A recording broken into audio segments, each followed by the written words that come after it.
Wait,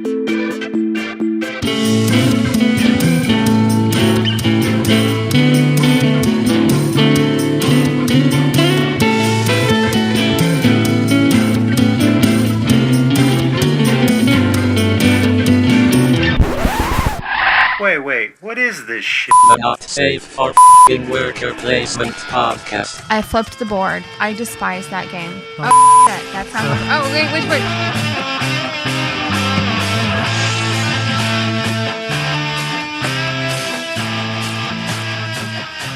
Hello, and welcome to the 7th episode of the Not Safe for Worker Placement podcast, a board game podcast brought... I just said it wrong. It came out codcast. Codpass? Hello, and welcome to the 7th episode of the Not Safe for Worker Placement podcast, a board game podcast brought to you by me, Leandra. And me, Ben. We're a married couple, and we're here to talk shit about board games. Indeed, we are, baby. Yay. Episode number 7. We've made it to half of 14, which is half of 28, which is half of... my math falls apart at that point. I almost didn't make it to 3 steps. We would have never made it to Kevin Bacon on that. Dang it. Okay. I don't know the significance of that. Lucky number 7. Let's just say that. Okay, let's just do that. All right. Well, we're on schedule to release a day late like normal, so that's as good of a schedule as I can keep up. We've been doing a lot of things in the last week or so, haven't we? We have. We've been fairly busy this past week. Not a lot of games. I would say we didn't play a lot of games, but the truth is, once we started writing it down, I was like, hey, we did actually play a lot of games. We did.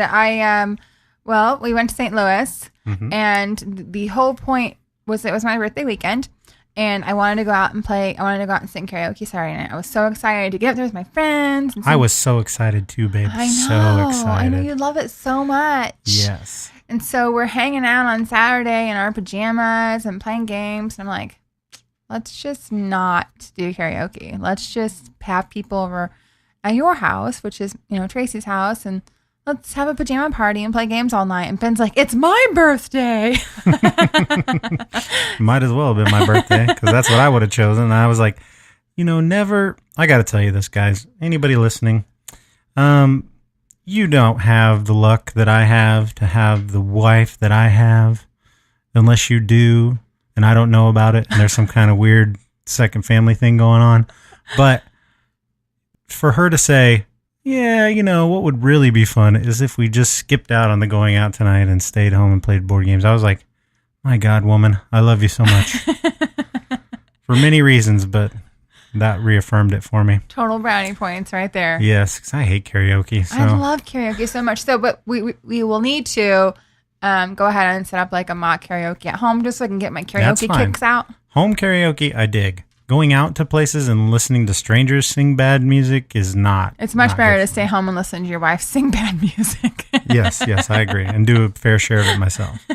I start out pretty good, but by the end of the night, it's like, oh my God, it's terrible. Well, because we get more drunk. Well, and I've already done all my classic hits. I have like my set ones. And then once you get to your set ones, they're like Tear in My Beer songs. So everybody's like, Jesus, Leandra, bring the party down. I do. I like to sing the ballads. Those are my favorite. All right. Well, that's enough of our the voice segment. Yes. We played some games. So let's get on to the games that we've been playing. Okay. Dun, dun, dun. I'm going to go in chronological order this time so we can get out of the way. On Thursday, I by myself went up to game night, and I played an interesting game by Martin Wallace. He's one of my favorite designers. I played London. It's one of his older games, and it's my friend Catherine's one of her favorite games. She does a thing called a 10 by 10, which is from Board Game Geek, has like these, I think they give a badge for it or something, but there's definitely like a group of people that get together and do these things officially where they pick 10 games, and they say they're going to pay them 10 times in that year. And so London was one that I've been wanting to play for a long time, and she put that on her list. So I was like, well, we definitely need to get that played. London is like it's kind of a city building game, but all using cards and a little bit of area control on a board. So you're building up London back in the 1800s. And I say that about everything. Every game is but I really think this one is in the not the 18th century, not the 19th century, in the 1800s. And it's about basically running an efficient city. So you get these cards and you place them down in front of yourself, and you have to pay for some of them. Some of them are free or whatever. But eventually you play down so many cards, and then you have to run your city. and you're also getting little spots on the map. And for every spot on the map you have, you get less of what's called, I think it's debt. But anyway, when you run your city, you run it in any order you want. So any of these cards powers trigger, and then some of them flip over, and they're only usually, most of them are one-time use. And so you're trying to build a city that's efficient to give you money and to give you points and to get rid of your debt. And for every black cube that you have, I don't even remember the thing. Somehow you get debt, which is black cubes. And then it's an equation that factors in something and something. I don't know. Only playing it once. I don't remember. But the idea is to get the least amount of debt, because everybody else will subtract the amount of debt from the least amount of debt person, and then everybody else gets negative points for whatever they have left. It's a really good game. Very simple. Like, I'd like to get a hold of it. And after playing it, I was like, I need to get this game. And then Catherine told me, well, wait, they're coming out with a new version of it where they're changing some things, and they're going to make the whole board out of cards. And she seems to think it might even be better than the original. So I might hold off till that new version comes out. So that's London by Martin Wallace. I think that one was by Tree Frog Games, which was his company, which no longer exists. So I don't know who's going to publish the new one, but when it comes out, I'm going to give it a try. And then on Friday, what did we do, babe? We promised our listeners a couple of things last episode. One of them you utterly failed on, but one of them we accomplished. You utterly failed to play an escape room game. I did. Well, we went out on Friday night when I wasn't really expecting to go out on Friday night. And so when Saturday rolled around, I needed a nap. Well, you did a lot. We basically, we'll get into this later. We'll get into this whole saga later about how you didn't play that. But what we did say we were going to do was go to the Pieces board game bar and cafe.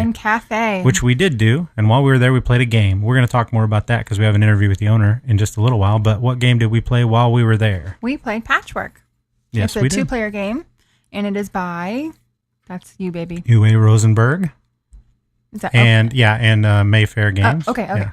So, by the way, people, 9.5 times out of 10, he literally just pulls those right out of his buttons. Like, he totally remembers them. Like, he doesn't write them down. He doesn't have them in front of them. He doesn't look them up. He has the producers and the artists memorized.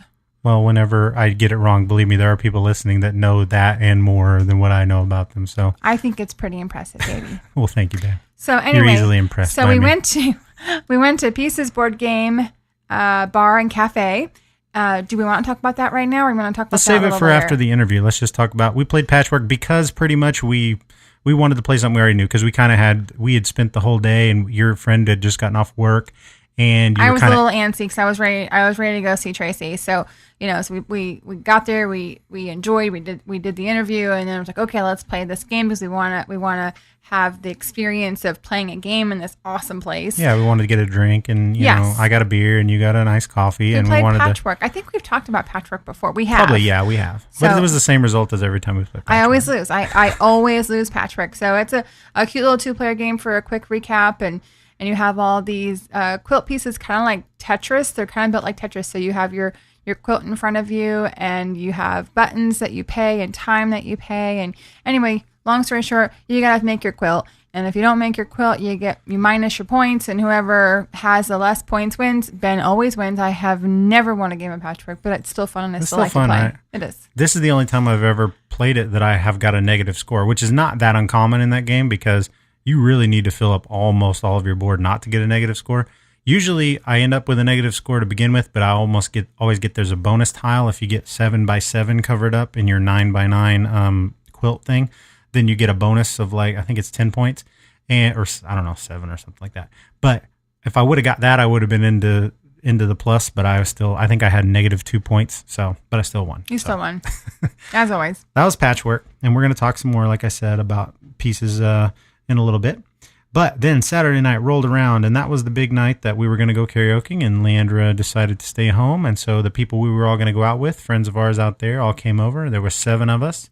Hang on, you're going to totally throw me under the bus about the escape room. So I forgot about that. Okay, part. So we get to St. Louis, and we happen to, one of his friends is having a birthday party the same night we get there. So it was my birthday, actually. So we go to this awesome bar, and we meet up with his friends and then our friends, and then it ends up being this big party oh, we're having so much fun kind of evening that I wasn't expecting. So I was expecting to do that on Saturday night. So, we go out and I drink. I've been day drinking. I started day drinking at like 12 o'clock on Friday on our way up there. Yeah, we had a drink at the pizza place. Oh, yeah. Yeah, so right. for me, it's a lot. I'm not a big drinker. One drink. I was like day drinking. I barely remember that. But for me, that's a lot, So all day I had like a drink every couple hours, and so we went out Friday night, and so Saturday comes around, and it's about 2 o'clock, and I'm exhausted. Yeah. I went and took a nap. Well, here's what actually happened. So we got up, and we took our time, and we'll get into the particulars of what happened, but basically, Leandra went for a walk, and they did everything to push off. We played a Dice Forge, and that was fine. The first thing we were like, we're gonna play some games this afternoon or this morning. Let's get our mimosas and let's play a game. So we played Dice Forge, which went really well. We introduced that to them. They both did better than we did. They loved it. It was a really good game. And then I had these plans to play at least one of the escape games. So I'm like pulled out the Unlock, the Squeak and Sausage version. And I was like, all right, we're going to play this. And everybody's like, yeah, we're going to play this. But then we ordered pizza. Something came up. Yeah, we ordered pizza for lunch. And then the pizza was going to be there. And then by the time I got done going over like the basic rules that you need to know, pizza shows up. So we stop and we eat. And then we sit around for a while longer. And then I got to looking at the time. And I was like, they kept going, we should take a walk. We should go take a walk. And I'm like, God, I walk for a living. I don't want to go take a walk. So I was like, all right, I'll walk with you guys. Then we'll play this game when we get back. And then I said, well, wait, I want to go to Miniature Market. And Miniature Market closes at 4. So you guys go take a walk. And then I'll go to Miniature Market real quick. And then I'll come back and we'll play this game. So we did that and we came back and we're all primed to play this game. And then Leander goes, I'm just so tired. I just want to take a nap, but I know you'll be mad at me. And I said, woman, do what you want. It's not birthday weekend. Yeah, live your best life. Do your thing. And she's like, okay. So you're giving me permission? I'm like, I don't need to give you permission. She's like, but you're going to be mad at me. I said, no, I'm just going to clown you on the podcast. And he is. So she went and laid down, and then we played the Unlock, Squeak and Sausage, which I'm not really going to... A, you can't talk about these kind of games really anyway without spoiling them. But B, I do want to get some other ones and get Leander to actually play them. So we did say we were going to talk about escape rooms this episode, and we're not going to. But needless to say, we played it. Because of me, and I apologize. Yeah, well, that's okay. We would have only had one under our belt. So we played it. They really both liked it. I went ahead and gave it to them after that to give to someone else because that's kind of how that Unlock series works. Once you play it once, you can't play it again. But it's awesome because it's just a deck of cards, and you don't even have to have it in order or anything. You just put it back in the box and hand it off to someone else and let them experience it, which is a weird way to design a game for the company, for sales, I think, but awesome for the consumer. So anyway, we did that. And then Saturday night rolled around after naps and everyone was ready to go. I went to Miniature Market, picked up a cool game. We started out with 7 players. We started out with one of our favorites that they happen to have. I didn't bring it. Okay, that weekend, I literally brought a metric ton of games. Like I have my big parachute canvas bag, and I had it loaded because I brought everything Leander wanted me to bring and then some. And I mean, I know it was a metric ton because I am an exceedingly strong person, handsome as well. And I mean, I smell divine too, but regardless of that, gosh, I had to carry. Should totally like insert like a Gaston voice behind you or something. No, I had to carry this damn bag like 2 blocks because we parked far away from their house. And I mean, I was like, God, why did I bring all this shit? You're such an over-exaggerator. We were parked like a half a block away, not 2 blocks. I'm telling you, it was heavy. But then, and the funny thing was, we only ended up playing games that weighed like that were in tiny little boxes that weighed nothing. Dice Forge, we played Dice Forge. Dice Forge. But they had a game called Anomia, which we also used to have, but I gave it away because your aunt loved it so much that I gave it to them, and I haven't rebought it. And they were like, "We've got this game," and I said, "Oh, that game's awesome!" And they're like, "Oh, we've never played it." They hadn't played. We didn't think anybody would like it. So we started that night out with Anomia. And tell a little bit about Anomia, babe. Anomia, by definition, is having a word at the tip of your tongue that you can't quite get out. That is what Anomia is, and that is the whole game. So Anomia is separated into 2 different decks. You play 1 deck at a time. Each player gets a card, and each card has a symbol on it, and each card also has a word on it. So the goal of the game is a person with a matching symbol. You have to say what's on their card before yours. So which I'm not explaining that perfectly. So let's say Ben has a card that says cat. Type of cat. Type of cat. And I have a card that says type of plant. So or if newspaper. Or newspaper or whatever. So if I can get out lion out before he can get... If our symbols match. If our symbols match. If I can get out lion, the word lion, out before he can get out New York Times, so basically then I get that card as a point. So everyone's looking at each other's cards, trying to match symbols, and then yelling out whatever matches to their card, trying to get that point. Yeah. And it's so much fun. And then there's wild cards thrown in to where it makes different symbols match up. So then you're looking for different symbols and then the same symbols. And then it, forbid that you look at your own card because people start yelling their own information on their own card, trying to look at someone else's. It's just a blast. It's a really fun game. It is. It's a really, really good party game. And it's super cheap at Barnes & Noble or Target or anywhere. It's a really, really good game. They have a party edition. The party edition that has more cards, which I think since we gave ours away, I'll pick that up at some point because heck, you could play that base box, that little box for a long time because it really doesn't matter if it's the same word or not. It's going to be different people getting those words and the symbols are all mixed up. So there's a lot of replayability in that game. It's really good. So we start out with Anomia, and everybody really seemed to like that. Then I pulled out a social deduction game that I've been wanting you to play for a long time. It was the hit this year at Geekway to the West Con, and it's called Burke's Gambit. It's by Rob Yates and produced by WizKids Games. It's a very small box game. It just consists of a deck of cards. And how it works is it's basically Werewolf or Resistance, but on steroids. How it works is it's the theme is basically Alien the movie without the license. As Burke is a character on in the movie Aliens that is charged, I think, with smuggling back the parasite. And that is the theme of the game. The theme of the game is there's a spaceship headed back towards Earth. And someone on the crew is infected, and you don't know who. So how it works is everyone gets dealt a role with a special ability, face up, so everybody can see.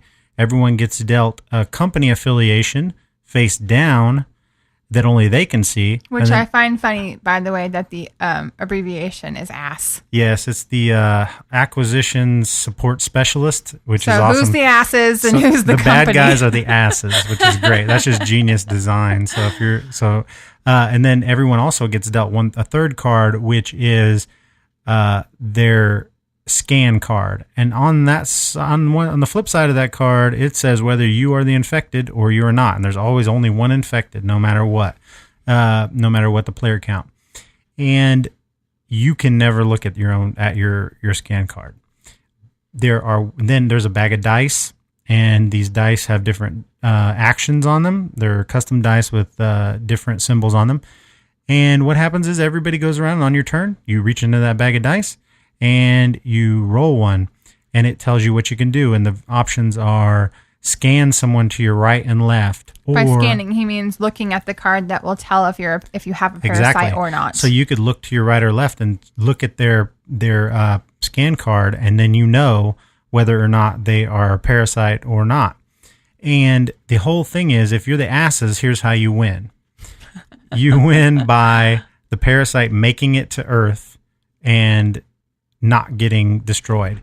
If you are the company, then you win by jettisoning the parasite. Because what happens is you roll in these dice, right? And you this dice, and I'm not going to go through everything, but you can basically hurt someone, heal yourself, quarantine someone by making them skip a turn. You Make the spaceship go faster. Well, that's the big thing. You can scan them. You can look at their company affiliation to find out if they are an ass or not. And then the one thing is you can save a die for later. So if you roll something and you don't want to use it now, like if you roll a heal die or something, you can save one on your card so that later on, if someone shoots you, you have 2 life points. So if you lose both your life points, you're just dead. But what drives the game, the ending, is when you roll these dice, every die has at least one face of this lightning bolt, and that's the power to your engines. And depending on the player count, once you get a certain amount of power to your engines, you are at Earth, and you have to vote and decide who are you going to jettison out of the airlock. And if you're the company, you want to jettison the person who is the parasite. And if you're the asses, you want to jettison someone who's not the parasite. The asses can also win if everybody's dead except for the parasite. The company can win if the person who is the parasite is a company person and everybody agree and they think they are, and they're like, jettison me. So, you could win by dying.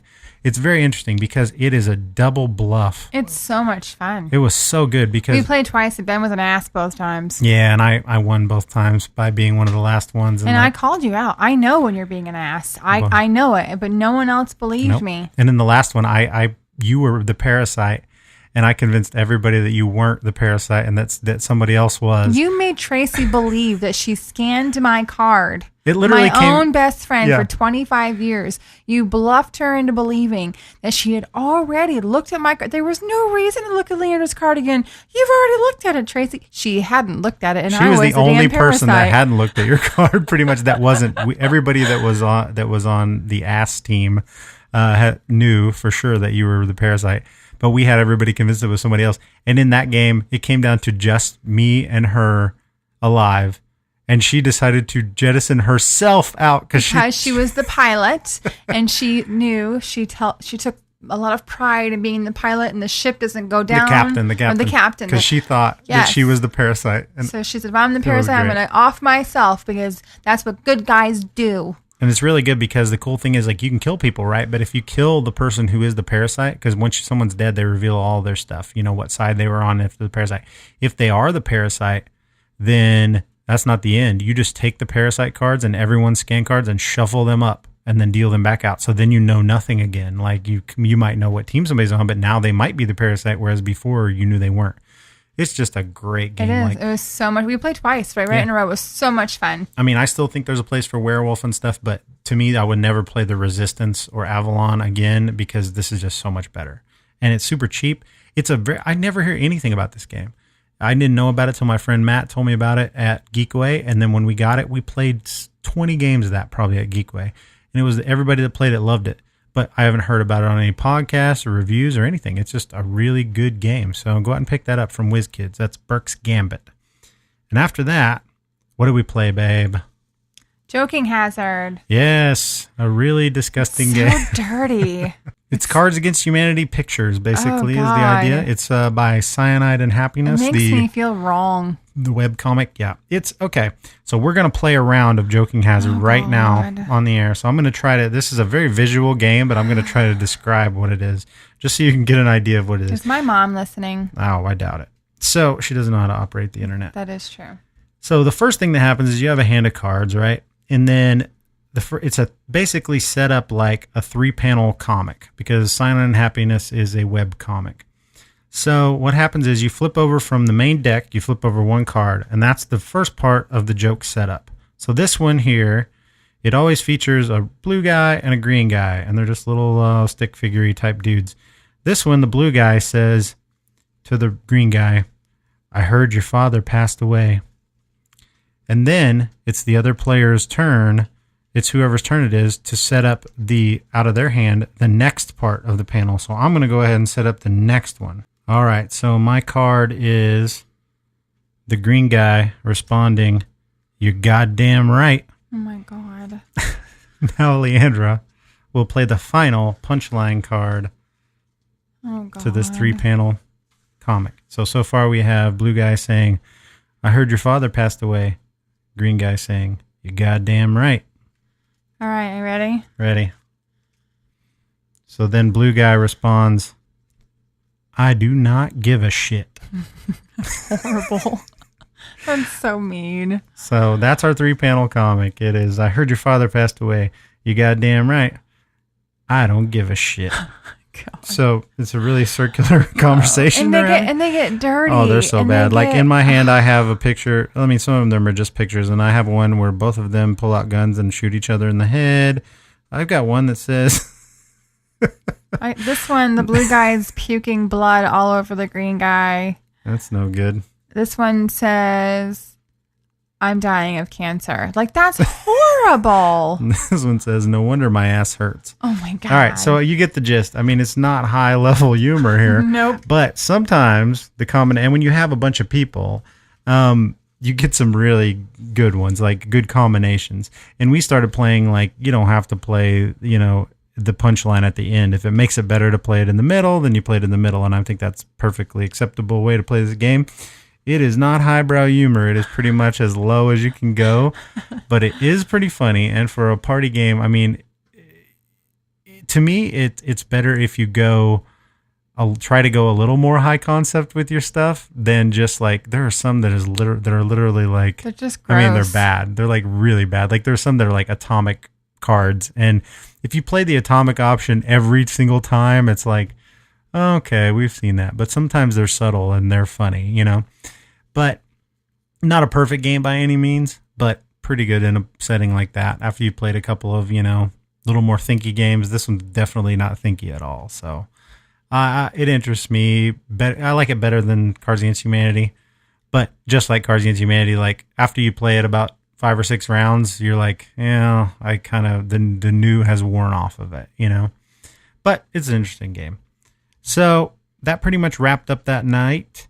And we all went to bed at a decent hour because we stayed up till 4 o'clock the morning before. We did. Now, I didn't mention that the night before, after we did all the bars and things, I played tack till 4 o'clock in the morning with Scott. So, I got a little bit he's a big chess player and he plays Go and backgammon and all these things. So I introduced him to tack a while back and he was interested to play that again. You're a poet and don't even know it. Was I rhyming? Yeah, you said tack a while back. Rhyming on time and flow when I go when and I bop. Oh, God, Jesus.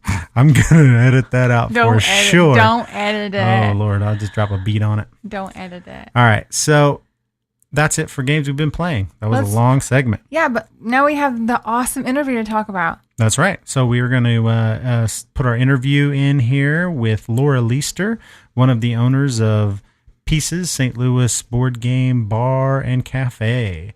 So after we get done listening to that, we'll come back and talk a little bit about our experience there. All right. We're here with Laura Leister, owner of the Pieces, St. Louis board game bar and cafe. I said that sort of audibly. So, Laura, you said you guys opened up just last year, right? Yes, December 21st of last year. Cool. And Leandra, we got some questions for Laura. We just came in, haven't seen a board game cafe ever in our lives. And your selection of games seems to be really good. 700 plus, you said? 700 plus. 716 to be exact. Wow. Okay. Well, you've got us beat, so. Heck yeah. So we got a couple of questions for you. So Lee, why don't you start off? So what inspired you to open a board game cafe? This is really neat and something that we've never heard of in little Hickville, Aurora. Well, years ago, I walked into Snakes and Lattes, which is the flagship board game bar and cafe in Toronto, Canada. Okay. And I've always been a board gamer myself. And I thought, wow, this is the coolest idea ever. So I was in the hospitality industry. I worked in the restaurant industry. I was a manager at a corporate restaurant and always wanted to open my own business, open a restaurant, but I didn't know how to do it from a business side. Ended up going to law school, taking business classes, practiced for 4 years in economic development so I could learn how to do these things. I'm not originally from St. Louis, but my first legal job was here. And I fell in love with the city. And I thought, this is exactly where a board game bar needs to be because there's so much free stuff to do in St. Louis in the summer. Mm-hmm. There's a lack of things to do in the winter. It's cold. You got the city museum. Of course, you have free museums, but just someplace to gather, drink lightly, have some food, gather with families. And I always liked the concept. My father was a little bit older when he had me, so we weren't a big technology family.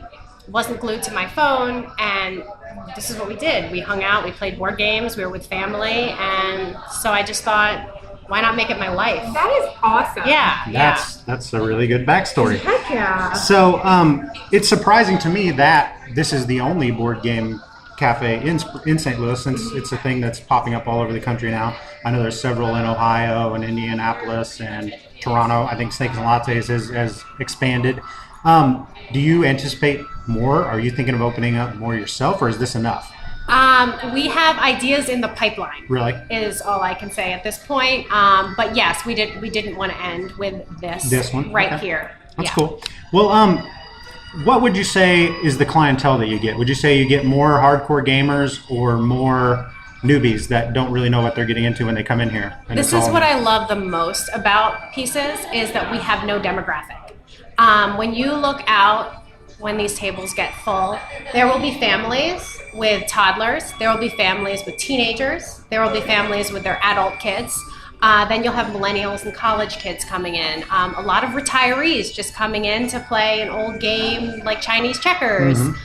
So it's such a diverse crowd, and that's what I love the most about it, but it's also the biggest challenge for the kitchen. Yeah. But yeah, we don't have a demographic, and a lot of the expert level gamers are coming in during weekdays. It's much more quiet. Weekends are the only days we go on a wait. So sometimes our wait can be an hour to 2 hours to get a table on the weekends. Expert gamers know that. They stick to the weekdays. I got it. All right, babe, there's a certain question you definitely wanted to ask about food and board games. Oh, yeah. So Ben, when he gets a new game, first of all, he sleeves all of his cards. And then when we're downstairs in his man cave, we're not allowed to have food or drink when we're playing games. This makes me extremely nervous, what you have going on. Yeah, like as soon as he walked in here, he's like, see, people were messy. Yep. That's why she's got doilies here, because people were messy. How does that just give you like the EBGBs? It used to. Okay. As a gamer and knowing how much games cost, really, it stressed me out in the beginning. We're actually sitting in a room right now with a custom board game table that was made in Joplin, Missouri. And as you look at the felt on the table, we have to change it out once a month. Yeah, because people are eating on the table. And so actually next week we'll be changing this over again. With the games, we sleeve all of our most common games, the ones that we see played the most.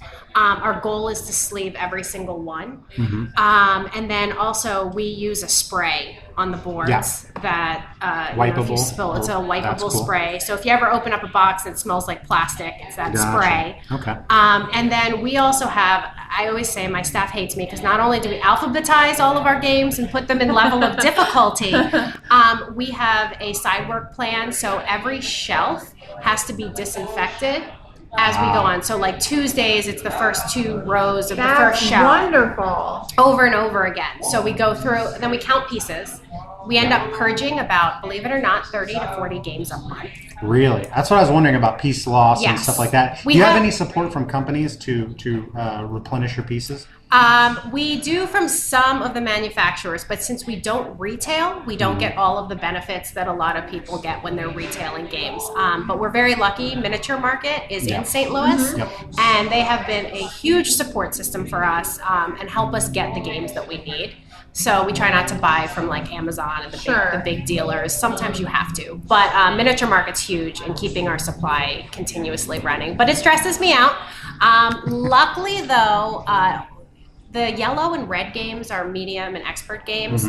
When they are touched, they're touched by people who respect the hobby and are very careful. But the games we're really purging are Life and Sorry and Scrabble, and that's not so much of a big deal for me. Understandable. Yeah. All right, one final question. It's a 2-parter, like all of these questions pretty much. But what is probably the most popular game here, if there is one, that stands out? And if you had to pick a game here to teach every person that walked through this door, that you say everybody is capable and should know how to play this game, in your opinion, what would it be? What would those 2 be? My gateway game was Carcassonne.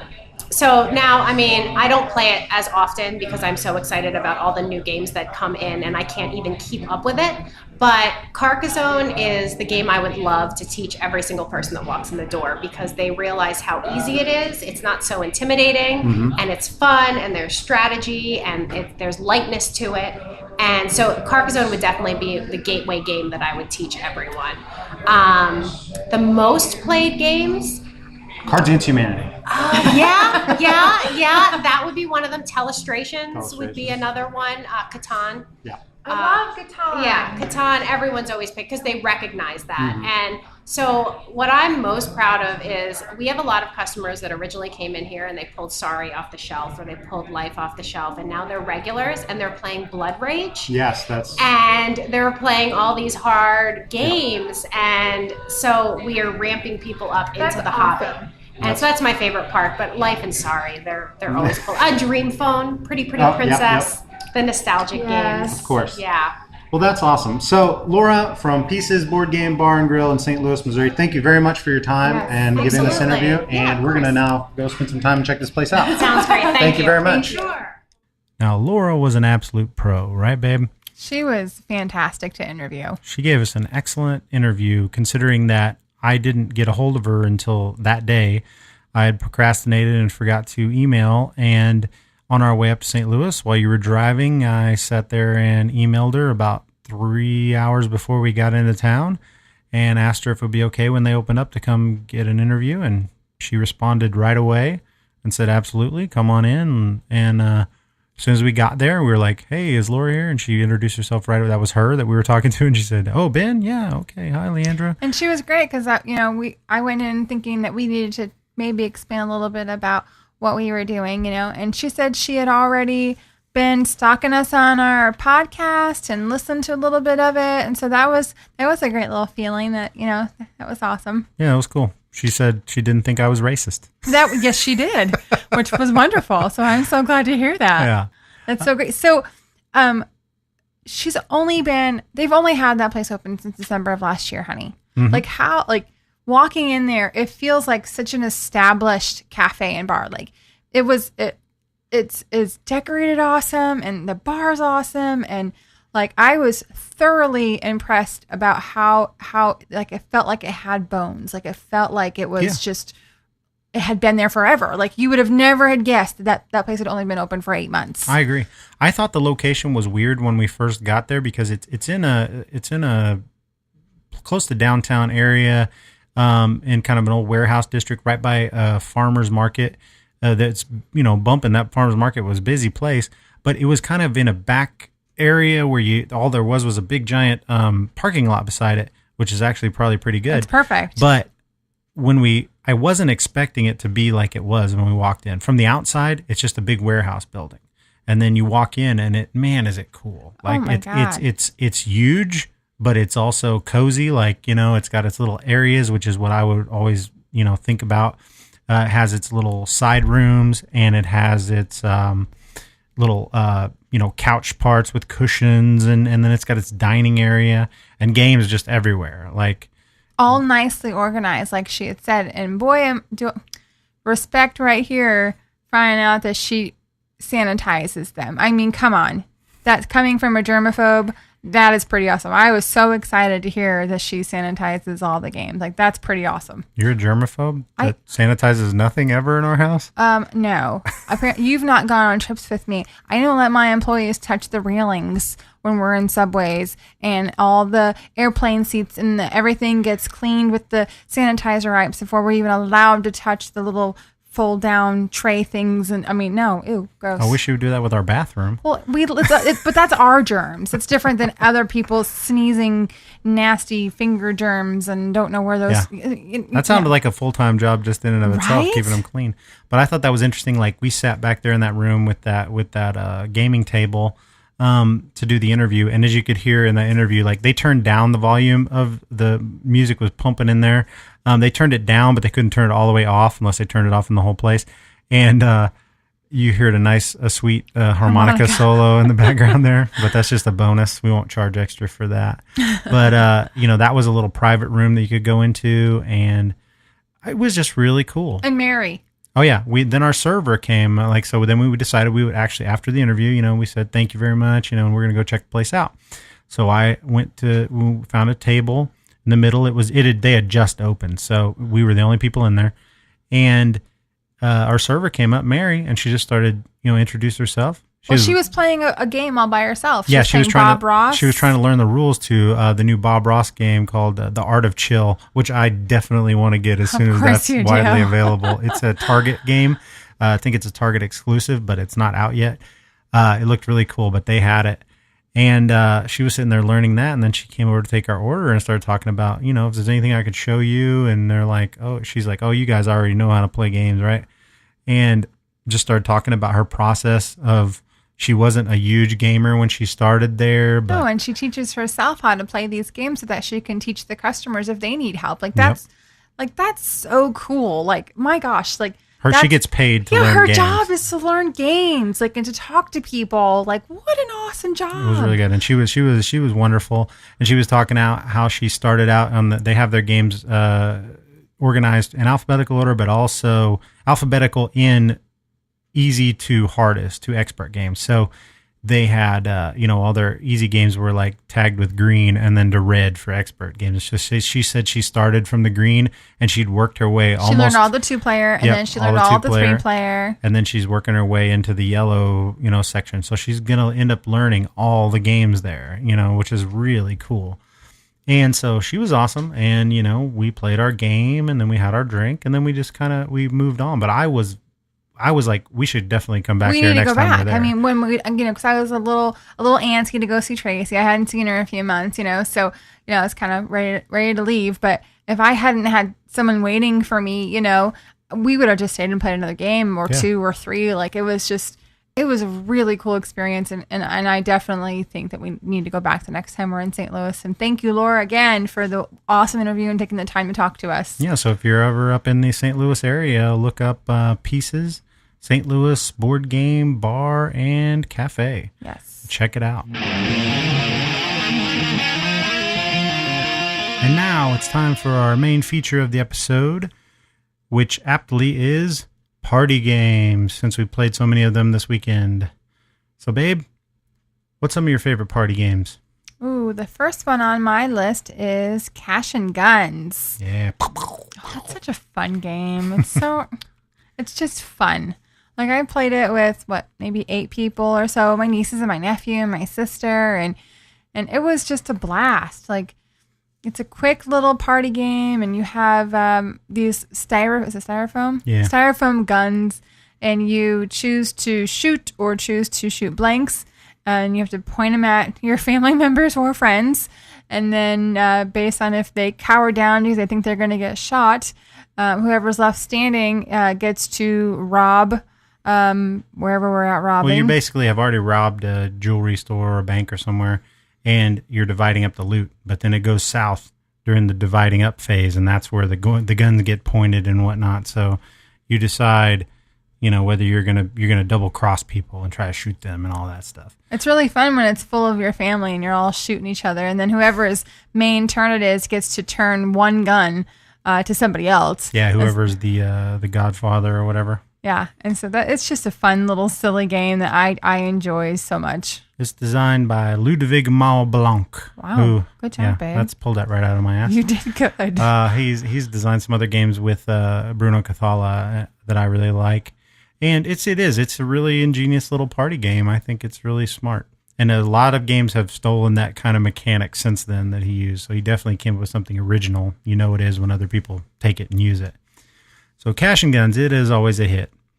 I've almost played it enough where I'm kind of sick of it, but it's still really and we fun. haven't played it in a while. So next time we do play it, it'll be new again, And then on my list, one that we've played a lot, but I'm not sick of, and we haven't played it in a while either, is Camel Up, or some people not in the know would call it Camel Cup, but those people would be wrong. Camel Up is a Z-Man game from a few years back. It's about camel racing in the desert, and it features the coolest thing ever, which is this pyramid made out of cardboard that poops out the dice. You push a little lever and hold it upside down. You shake it, hold it upside down, push a lever, and it poops out a dice. And that's how far that color camel, whatever color die comes out, whatever the result of it is that camel moves that far. And basically, you're betting at any time during the game. You can, at each turn, you can bet the winner of the race, the winner of the leg, or the ultimate loser of the race. It's like it's horse racing. It's horse racing with camels and with a pooping pyramid, people. Yeah, it's really, really good. And I've got a couple of expansions for it. There's the Super Cup, expansion, which adds like a photo finish thing you can do where on your turn you can get this little camera, and if you can set it where on the next turn a camel will end up on that camera space, then you get extra points. And it's got a catch-up mechanic in it where, the slowest camel gets a little bit of a chance to boost up, which is really cool. You put their dice back into the pyramid. You said ketchup. I was like, what does ketchup have to do with this at all? And I was like, oh, he meant like catch up in the race. Oh, I'm sorry, man. You didn't realize it was My brain immediately went to ketchup. Yeah, there's a tomato condiment mechanism in this game. Jesus Christ. So anyway, yeah. Sorry. There's also a mayonnaise mechanic, but that's different. That comes in a promo only expansion. And then the relish mechanic. Okay. Anyway. That's going a little too far. So the sriracha mechanic has only available at a McDonald's. No, anyway. So Camel Cup, it's definitely playable by non-gamers, gamers. Did you say Camel Cup? Did I? You just said Camel Cup. I got inside and my you own can't head. edit it. I know. That sucks. All right. Camel Up is a great game. I've played it with gamers, non-gamers, and it just doesn't take very long to wrap your head around it. And some people might not consider it a party game, but that's why I do, because it's really exciting, with them moving around, and the different, and that you could bet on the long shot, and absolutely it could win. Everyone wants to make the pyramid poop. Yeah, it's just a really fun game. I consider it a party game because even though it has a lot of pieces and it kind of takes a setup, it could definitely be played at parties, and we definitely have played it at parties. So Camel Up, that's an awesome one. What's next on the list, babe?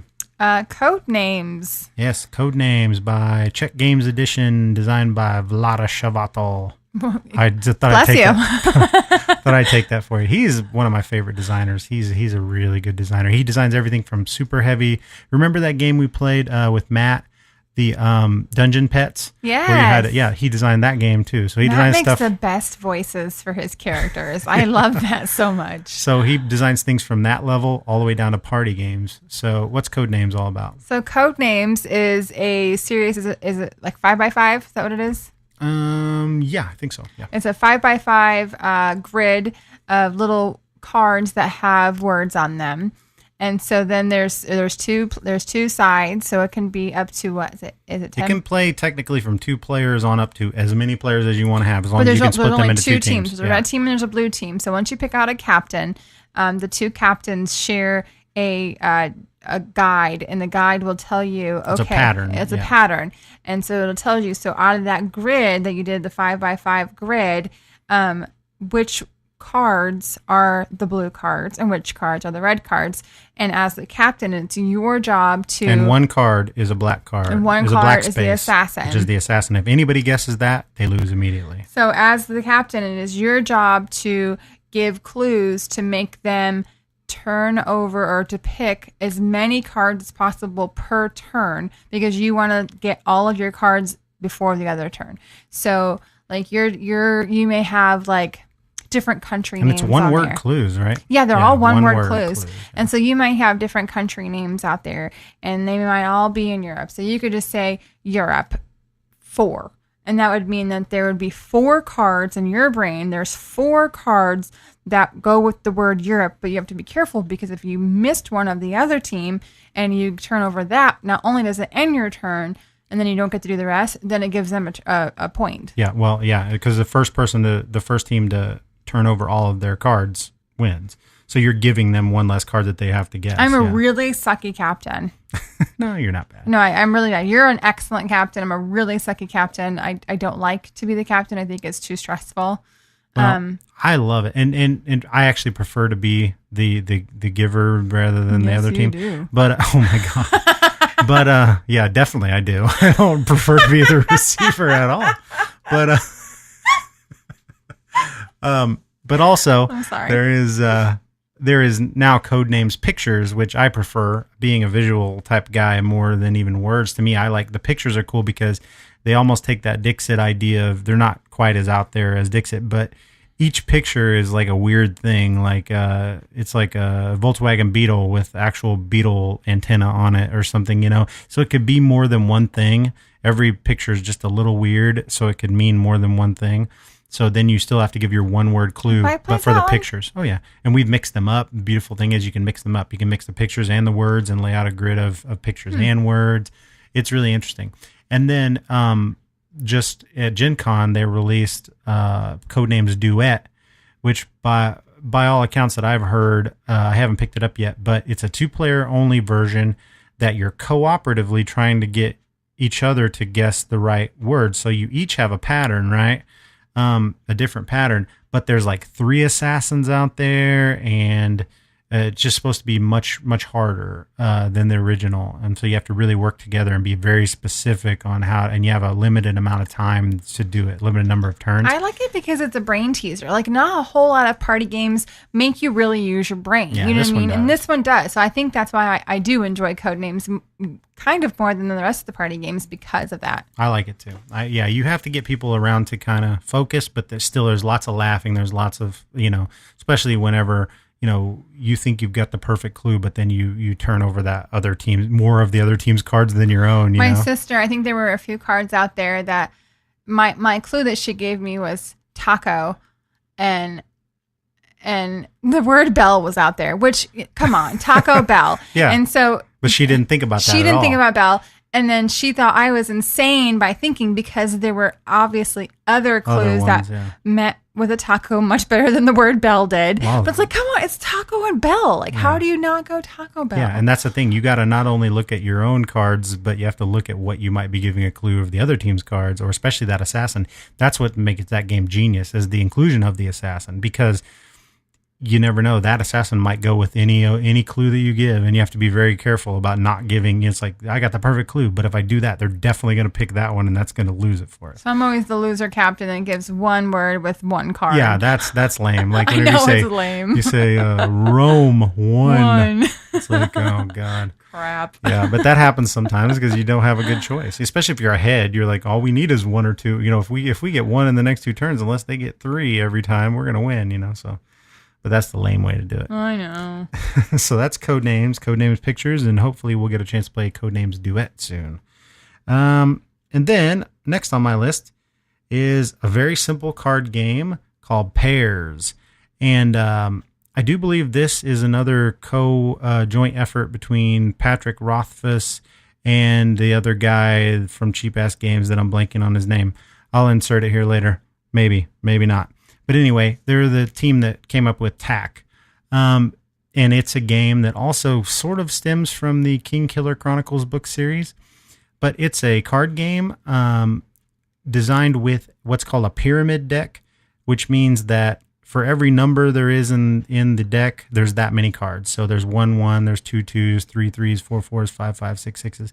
And basically, it's kind of a push your luck game. You're going around and you're trying to draw cards and not get pairs, because if you get a pair, you score the points on whatever number your pair is. And you can quit at any time and take the score. Getting score is bad. Getting points is bad, because it's like there's only one loser. Everybody else wins, but whoever makes it to a predetermined amount, let's say like 24 points or whatever, they just lose and everybody else wins. So you're trying not to take points, and at any time you could pass and stop drawing and take the lowest card on the table as your points. So it's got some good strategy. Oh, we had that with Sue and Tammy a couple weekends ago, didn't we? Yeah, we played it a lot. And it's good. I think it's a good party game because people can jump in and jump out, because a round takes, 5 minutes, if that. And there's lots of variants. I have 4 different decks of them, and so they all have different artwork, and each deck comes with a different variant to play with this kind of deck, which is an interesting deck. And the variants go from being super simple, like Pairs, to being very complicated type, trick-taking games. But it's just very good. It's just a system that, that deck of cards, you can design all kinds of games off of it. But I like it as it is. I like Pairs as just a really good party game. So what else you got on the list, babe? My next one is Telestration. Yeah, I like It's such a funny game. So Ben is a fabulous artist. So Telestration is... Go on. Oh, go on. Telestration is you get dry erase notepads, and you get a word, You get like a booklet, like a binder. Yeah. And you get a word, and you have to draw a picture of that word. And then you flip, and then you pass your book over to the next person who cannot look to see what the actual word is. They have to figure out what the word is by the drawing that you did. They write the word. And then they draw a drawing. They write the word, then they pass it to the next person. We've already argued about this. I think the person who gets the word draws the first drawing. That's fine, but you've already said that part. Now you either get a drawing or a word. You don't get both. The first person does. Yeah, they that's get fine. They get the word, and then they draw, and then they pass it to the next person. That's fine, yeah. But then you said they do it all over again, but they don't. They do. They draw according to what they think that is. They make another drawing, and then it goes around the room. No, they write a word based on the drawing. Oh, that's right. Oh my God, that's the whole game. Oh yeah, and then they write the word what they think the drawing is, and then the next person draws a picture of what that word is. Oh, I forgot about that. That's the reason why what you were saying to begin with doesn't make any sense. Like you don't need to get a word and draw the picture. You write the word. Oh, the first player writes the word. And then they pass it on, and the person draws a picture. Because the beauty of it is, after it goes around so many times, I don't know. It's like the game telephone. It's telephone. You tell a secret, and then it goes to 10 people, and by the time it comes back to you, it's nothing like it was. It's the same with this. And that's what's funny. Fabulous. Like, it's not very funny if it actually works out in the end, unless it gets really off track in the middle. Because what you do is every person goes through their book, and they all reveal, okay, it started out as cucumber, and then it changed to dildo, and then it came dirty, and then it went, and then somebody drew that, and then somebody thought that was like a weed eater, and then somebody thought, wait, and what? How do we get to a weed eater? I don't know, but anyway, and then somehow it might get back to it. You never know. But like the beauty of it is like sometimes it'll get way off course, and then the last person will somehow figure out what it was supposed to be, or it just completely ends up something different. But either way, it's a laugh, and the laugh comes at either getting a picture that you have no fucking idea what it is, or getting a word. And if you're not a very good artist, just having no idea how am I going to, or like it could be a sentence. Like people will write like crazy long sentences. You'd be like, I don't even know. How am I supposed to draw that? Or if people can't spell, and then it's amazing. So Vaughn and I on the same team is interesting because him and I both are not very good artists. We kind of suck at it. And then here Ben and Lily are fabulous artists. And so they kind of come in and save the day, thankfully. But it's quite a combination, and it's so much fun, and it's always a barrel of laughs. Telestration is good. Now there is also speaking of which, Telestrations After Dark is also a thing where all of the clues are like, and you don't even need that because everything goes dirty anyway. Usually in that game. Wait, there's a dirty one? Yeah, there's an After Dark where all the Why the don't original we have that words, one yet? Because I don't think you even really need it. I don't have Telestrations, period. So who has it? Vaughn. Oh, is it Vaughn? Yeah. It's such a fun game. Yeah, Telestrations is good. I like that. And then last on our list is Once Upon a Time. And I threw this in there because I really enjoy storytelling games. Because he's full of hot air. Yeah, I guess. I don't know. But you've fluctuated on this one because you're the reason why I bought it, because you heard about it and then you thought, like, person. Yeah, and then we play it and you always seem to like it. And then I remember I brought it up one time before and you're like, I hate that game. I'm like, what? I'm not very good at making up stories. Like making up stories on the fly. Oh, like, I think you're you're good at being the dungeon master because you're great at making these glorious, detailed, elaborate stories. And that's why you're good at that. And then you have to give me, multiple answers to choose from because I don't even have an imagination enough to come up with my own damn answer. That's not true. Because every time we played this game, it's worked out perfectly. The idea of this game is like you get a hand of cards and they're like objects and stuff. And then you have some that are like interrupt cards. So basically somebody gets a turn. It doesn't work very well as a game really, but it's fun activity. Because the idea is that someone starts out the game and they begin a story and they'll play down a card with like a character or an object or something. And they'll start telling a story. And then every so often, which is the loosey-goosey part, they need to play another card, right? And the idea is to get rid of all your cards. So they play down another card that says something else. And then at any time, people can like interrupt and say, oh, this story is rambling. It's not going anywhere. Or you have cards in your hand that are like interrupts. And if they mention a certain word or thing, you can be like, boom, play that card down. Like if they say tower and you have an interrupt card that's a tower, you can be like, boom, you take over. And they have to stop and you take over the story from there. And then you start playing your cards down. And the idea is to what makes it fun is if you adhere to the idea that the story really needs to make sense. Like you can't just go out there and just play a card that really doesn't make sense because you can. You're supposed to just say, and I'm out. I got nothing. And then the next person takes over.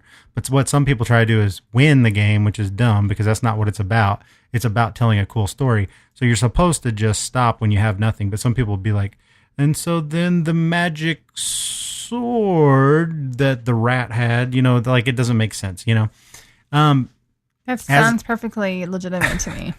As a game, I don't think it works well, but as an activity, the stories are pretty funny. Sometimes, you'll start out with like, the dwarf, and then by the end of that, he's become a giant, and then he's had to get into a tiny, small room with a little door, so he'd have to try to figure out how to get back to being a dwarf again or something like that, Like, there's been interesting stories that come out of it. They've turned dirty a few times, and too. they turned crazy, yeah.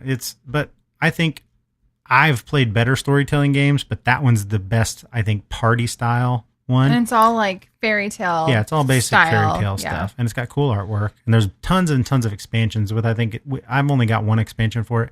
If you had a couple more expansions with different cards and stuff, it just broadens the topics. That it's just like a conversation starter, or something that like I think it's fun to play with people you don't know very well, because then you get to know how creative they actually are. Because if you play with people they're going to try to game it. And they're going to like really get into it, which is kind of defeats the purpose of that game, I think. I've played better storytelling games, but not better party storytelling games. So that was Once Upon a Time. And then I'm going to throw honorable mention in since this weekend and basically the success I've had playing this game. Like if you don't have Burke's Gambit and you're going to have a party and you have gamers, people that are at least halfway, familiar with games, Burke's Gambit is an amazing party game. Like it really, I remember when I was telling the rules, like our friend Sandy, she's not a gamer at all. And she told me after that game, she was like, while you're explaining the rules, I just want to kill myself. She was like, I thought this is going to be terrible. And then she's like, by the end of it, she's like, that was like awesome game. That was great. I love Sandy. So it's not hard to understand. It's just kind of hard to get the concepts out. Once you get them out, the game plays itself. We had a very diverse group of 7 people there. Yeah. And it just brings out your inner paranoia. So Burke's Gambit, if you haven't played it, get it. And that's it for our main feature, party games. I'll be back right after this ad for Moon City Con. Hey, have you ever heard this old proverb? It says if you're going to have a con in Springfield, Missouri on April 14th and 15th, you should call it Moon City Con. I never understood what it meant until just now, because there is going to be a con in Springfield, Missouri, and we're going to call it Moon City Con, presented by 417 Gamers on April 14th and 15th, 2018 at the Oasis Inn and Convention Center. Won't you come out and join us? Get your tickets at www.mooncitycon.com or check us out on Facebook and Twitter at Moon City Con. Hope to see you there. Let's make this a great event.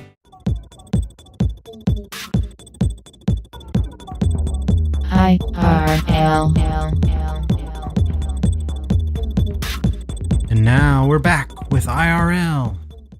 Babe, what's happening in real life? Well, it's all about our St. Louis trip. Yeah, we talked a lot about it, but we're going to talk some more because lots of things went down that we have not told you yet. Oh my God. So we started out that night.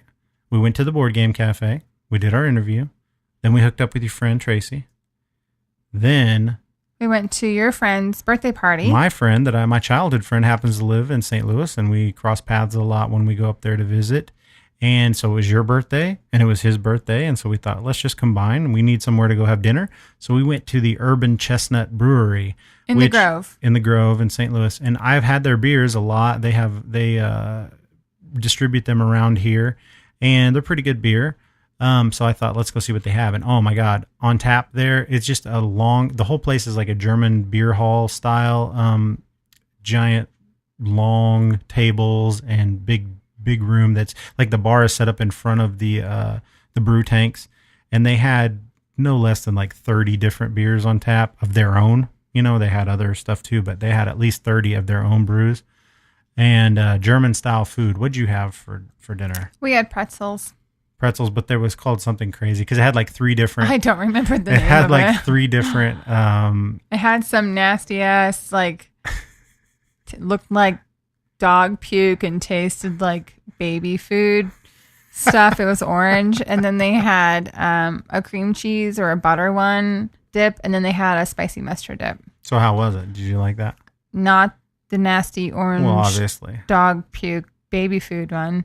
But the other 2 were excellent, and the breadstick, the pretzel was excellent. Yeah. And you had some kind of weird ass fish stick. I had like fish balls. I don't know what they were called, but like, yeah, they were Fish like hush puppies, but made with like some kind of cod and With something. fish And then I sticks. had some oysters because I was feeling frisky, and that was not enough food to be eating with all No. the beer I drank. No, not even So close.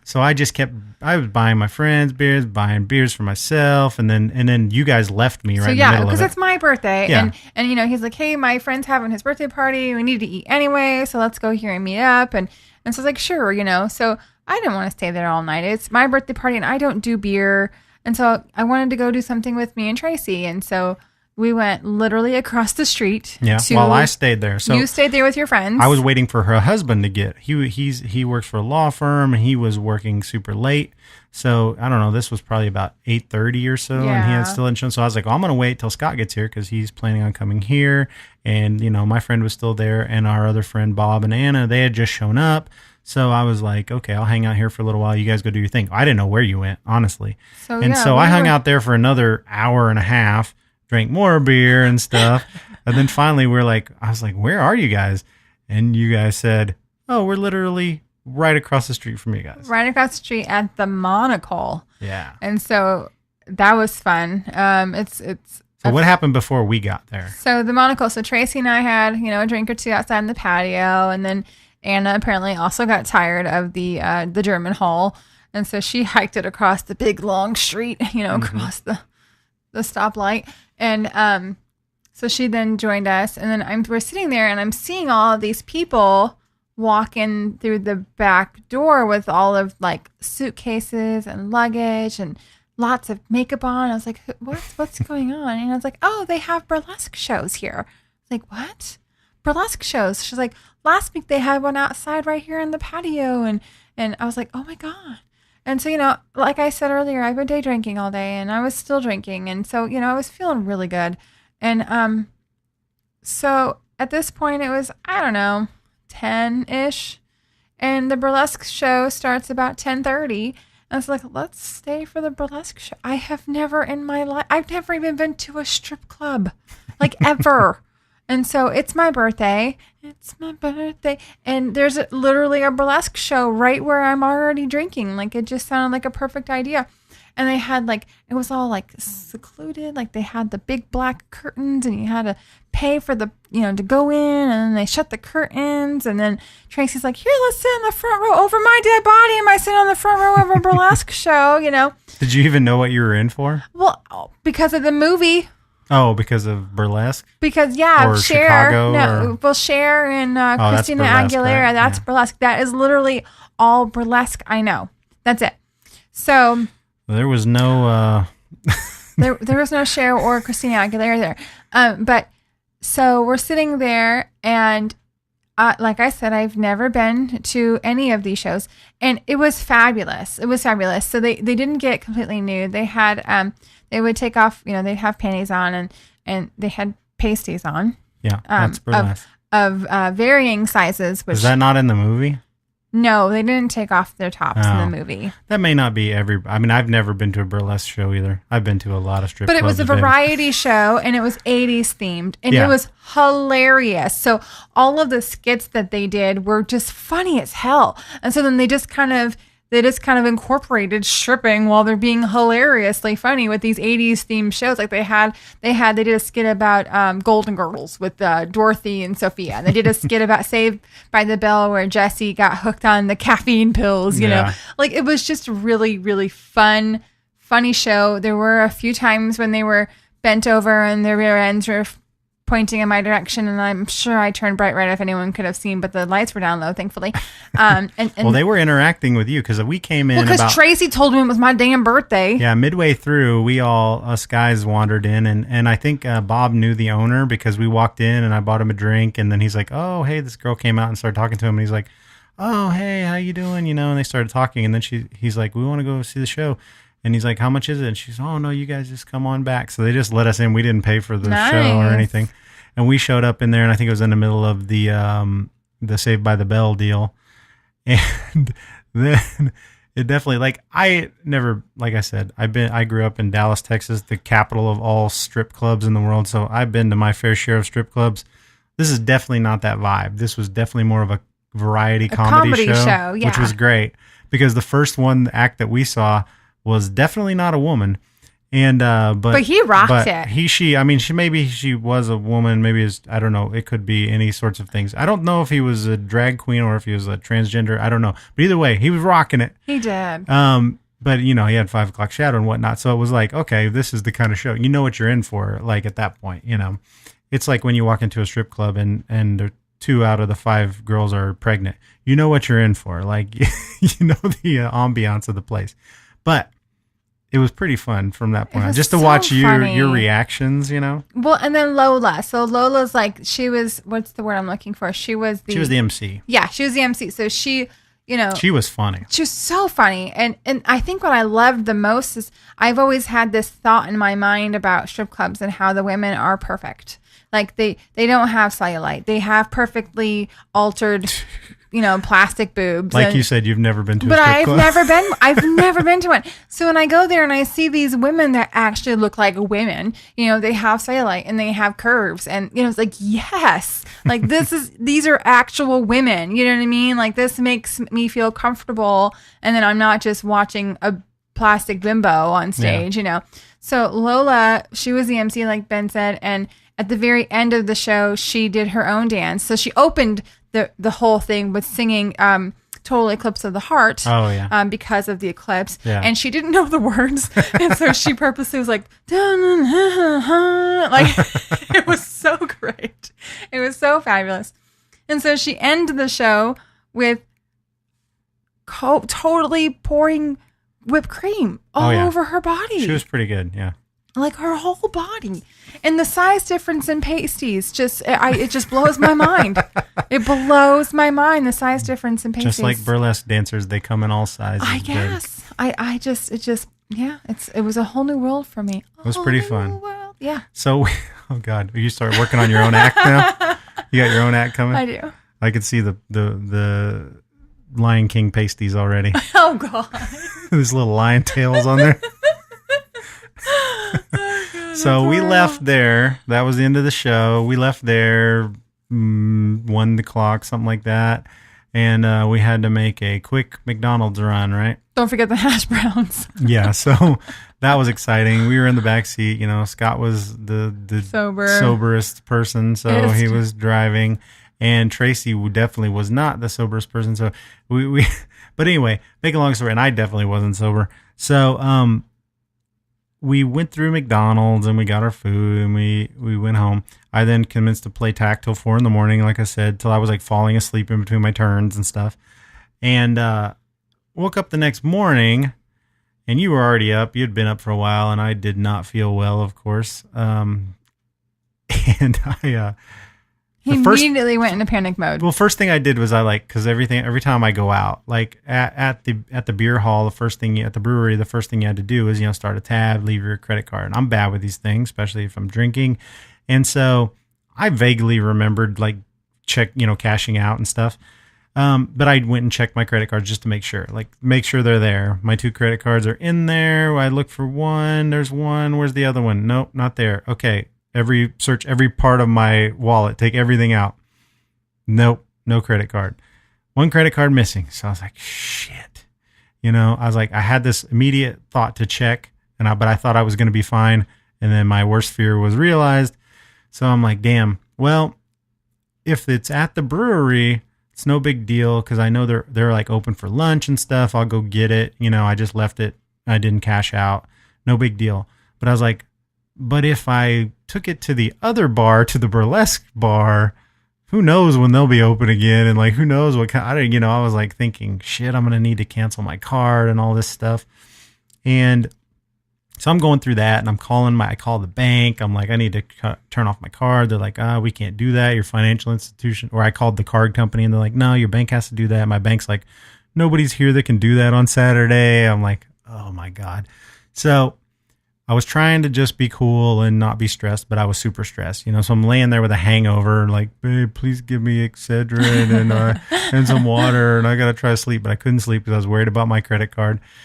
And then I'm trying to be cool. We go downstairs, have breakfast and a drink, and I'm like trying to figure out, where did I do it? I'm looking online at my transactions. Did I use this card or this card? Where is it at, And I called the brewery and I said, if you have my card, I'm going to be by there later to pick it up. Can you please hold it for me? They called me back and they're like, we don't have it. I was like, shit. And then I go, who paid for McDonald's last night anyway? And then you said, you did. Oh, you did, babe.